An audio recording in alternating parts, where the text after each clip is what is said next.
No me vengan con cosas extrañas, yo quiero una explicación sencilla. Sobre el cierre de nuestro programa anterior, planteamos la idea de que es importante para vivir cada vez más auténticamente abrir nuestra cabeza, abrir nuestra mente y tratar de revisar nuestros propios prejuicios. Prejuicios personales, prejuicios sociales. Y hay un prejuicio muy extendido en nuestra cultura que es producto de algunos intereses políticos y económicos, que es un prejuicio contra el mundo musulmán en general, contra los árabes en particular y contra la religión islámica.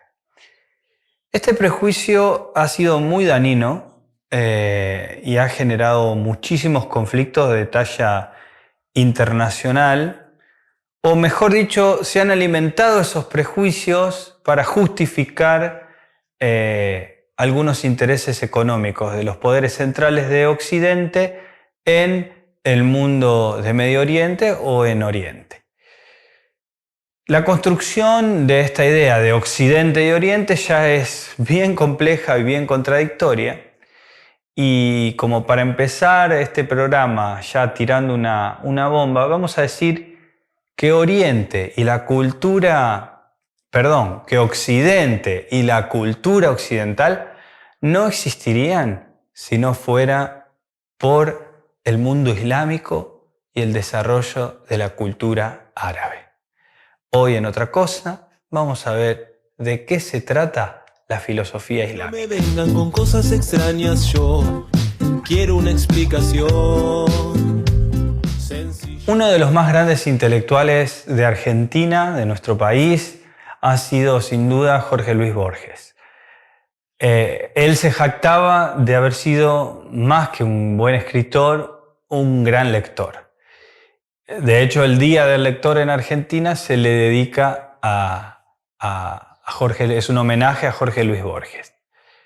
Borges supo ver en el pensamiento medieval en general y en la cultura árabe en particular la enorme riqueza que había para pensar la cuestión humana.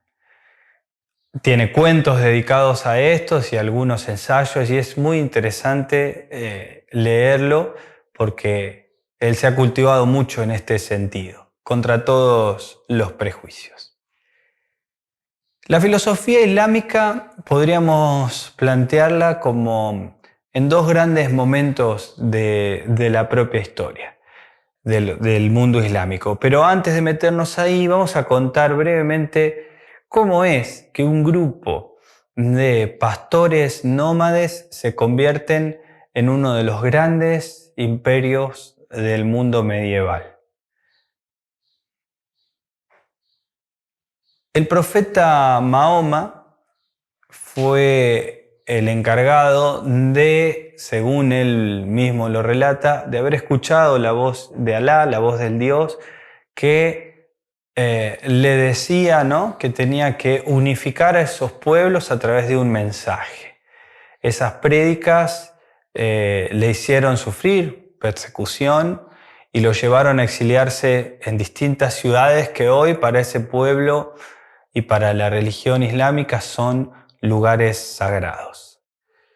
Logró entonces con esa prédica formar la tercer gran religión monoteísta de la cultura universal, que es el Islam.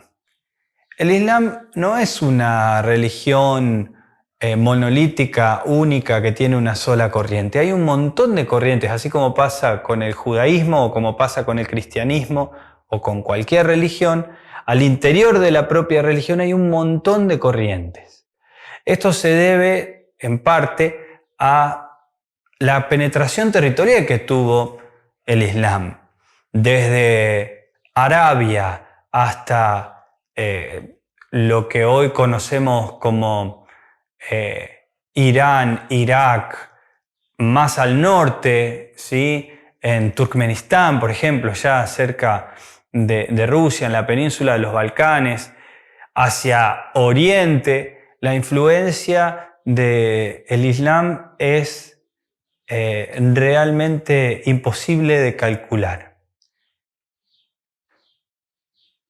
En los siglos 8 y 9, los califas, las máximas autoridades políticas de lo que hoy es Irak, se destacaron por querer conocer la cultura y la ciencia antigua. Todo esto gracias a que la vieja biblioteca de Alejandría había sido lograda, se habían conservado algunos ejemplares porque el imperio de Alejandro Magno se extendió hasta la India y muchas de esas bibliotecas pudieron recibir lo que se había rescatado de esa biblioteca de Egipto. De ese modo, un califa en particular, Al-Mahmud, logró recoger un montón de científicos y de investigadores en su califato y darles los recursos como para que pudieran investigar. Desde entonces, en la Edad Media, ser filósofo, ser científico era sinónimo de ser árabe o de ser islámico. Es así debido a algunas cuestiones que vamos a precisar en nuestro próximo bloque. No me vengan con cosas extrañas, yo quiero una explicación sencilla. Física, óptica, matemática, medicina, grandes ciencias y disciplinas cultivadas por los árabes gracias al interés de estos califas en el desarrollo de la ciencia. De hecho, la palabra algoritmo es una castellanización del nombre de un gran matemático, que me sería imposible pronunciarlo bien, de un matemático árabe. Nuestro sistema numérico es el de los números arábigos. No usamos más el torpe sistema romano de letras, sino los números árabes, que van del 0 al 9. El 0 es un descubrimiento de los árabes, la posibilidad de ponerle existencia a la nada. Esto tiene un gran trasfondo filosófico. En medicina, en psicología, se destacaron muchísimo y vamos a nombrar, así a modo general, algunos pensadores, como por ejemplo Al-Kindi, que fue uno de los introductores y desarrolladores de la lógica aristotélica y traductor también de la obra de Aristóteles, que pensó profundamente los problemas del lenguaje y de la lógica. Otro enorme maestro fue Al-Farabi, al que se considera, después de Aristóteles, Aristóteles fue rescatado por los árabes, traducido por los árabes y considerado el primer maestro, ¿no? Al-Farabi fue considerado el segundo maestro, con desarrollos muy profundos en psicología, por ejemplo. Le interesaba mucho qué relación tenía el cuerpo con la mente. Preguntas que todavía hoy nos seguimos haciendo y que el desarrollo de la neurociencia está tratando, por ejemplo, de dilucidar. De esa época más ligada a la zona de Irak, de Irán y de Turkmenistán, podemos recordar también a Avicena, Ibn Sina, el gran doctor de la antigüedad. Sus libros de medicina llegaron a Occidente y fueron los que permitieron el desarrollo de la medicina como una disciplina concreta para mejorar la salud de las personas. Ahora esto tiene una raíz, y es que en la religión musulmana, en el Islam, la cuestión del cuerpo no era un tabú como sí lo fue en la Edad Media en el pensamiento cristiano. En nuestro último bloque vamos a hablar de otro desarrollo que tuvo la filosofía islámica y que está mucho más cerca de nuestra cultura, como lo fue el desarrollo de la filosofía en la península ibérica en el siglo X y XI. No me vengan con cosas extrañas, yo quiero una explicación sencilla. Muy pronto la religión generó un sentido de unidad de todos estos pueblos que veníamos diciendo y los llevó a la conquista política desde Arabia Saudita hasta el sur de España, por toda la zona mediterránea, todo el norte de África hasta el sur de España. En el sur de España se vivió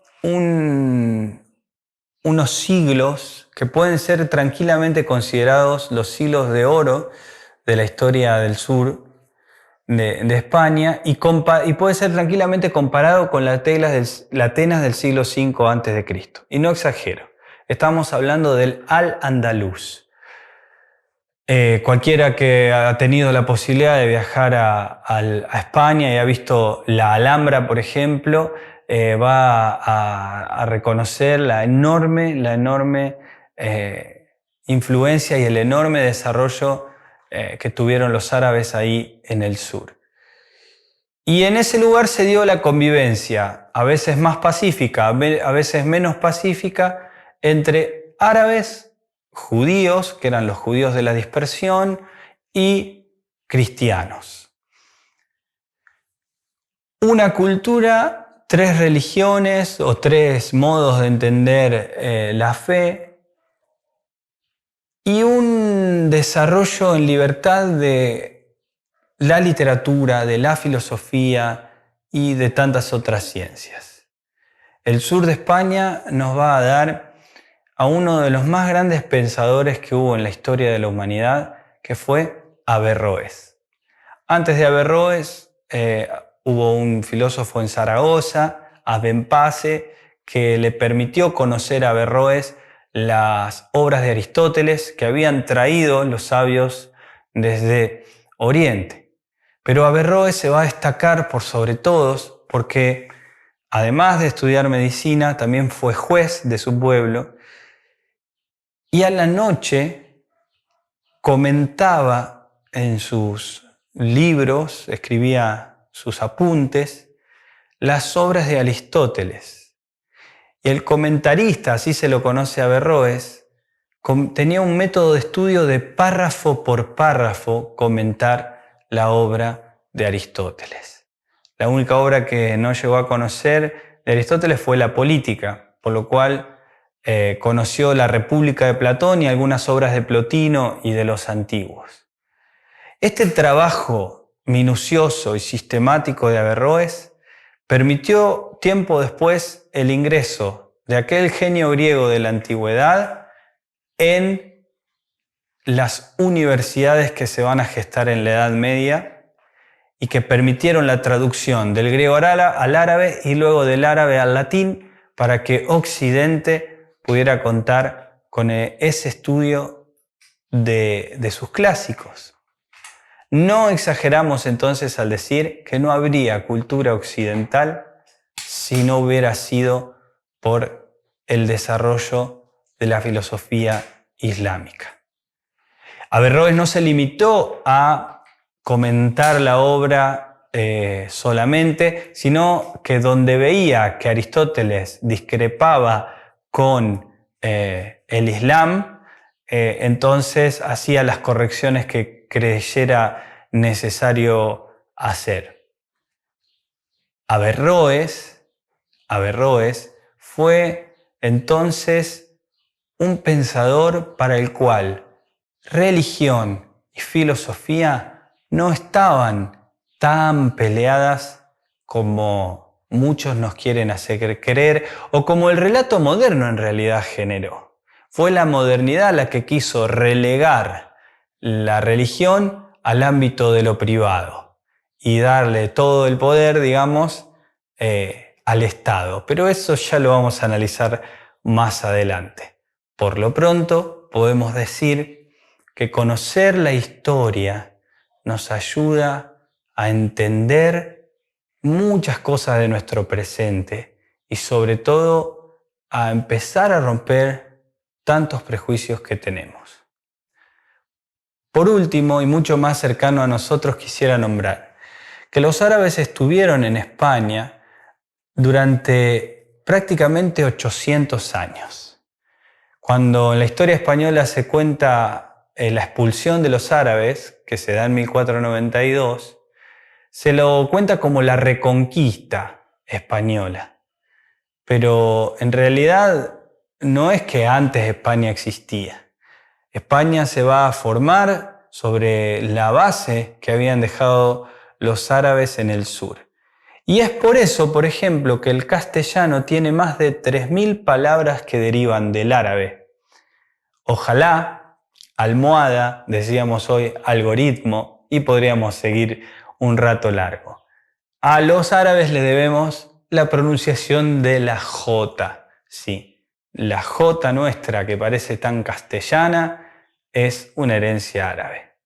Será cuestión entonces de estudiar un poco más, de abrir un poco más la cabeza y de dejar que ese estudio empiece a cuestionar nuestros propios prejuicios sobre nosotros mismos, sobre los demás y sobre el mundo que vivimos en estos tiempos salvajes.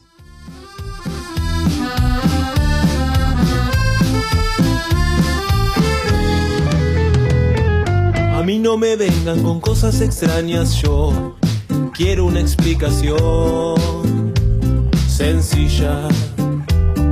Si el mundo da vueltas y vamos con calma, yo te aseguro que te encuentro.